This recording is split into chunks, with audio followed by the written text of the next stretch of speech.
Зградата на поранешната општина Оризари, како дел од Домот на културата, стои неискористена и пропаѓа. Просториите што некогаш се користеа за потребите на службите во локалната самоуправа подолго време се напуштени, па дел од внатрешноста на објектот е руиниран и претворен во јавен тоалет. Градата слика е забележлива оддалеку, иако објектот се наоѓа во центарот на населбата, а порано представуваше гордост за мештаните. Тие од општина Кочани бараат да преземе мерки состојбата со објектот да се подобри и тој да се стави во целосна употреба.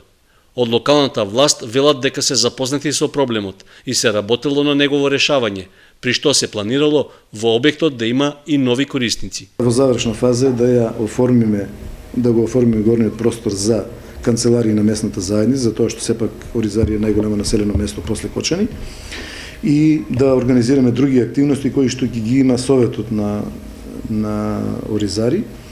Долу имаме предвидено советот на местната заедница Оризари, така.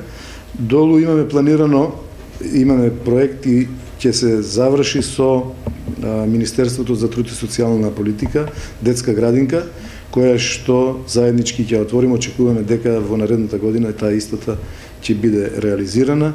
Димитровски повика на поголема свест кај местното население да не ги злоупотребува и уништува просториите во објектот на Домот на културата. Еднаш месечно комуналците од Водовод имале акција за чистење, меѓутоа тоа не било доволно. Инаку, дел од просториите во поранешната зграда на општина Оризари користат матичната служба и комуналното предпријатие, на кои тие им се преотстапени. Исто така, еден дел е даден на користење на фолклорниот ансамбл Љупчо Сантов, кој за своји потреби повремено користи и големата сала на Домот на културата.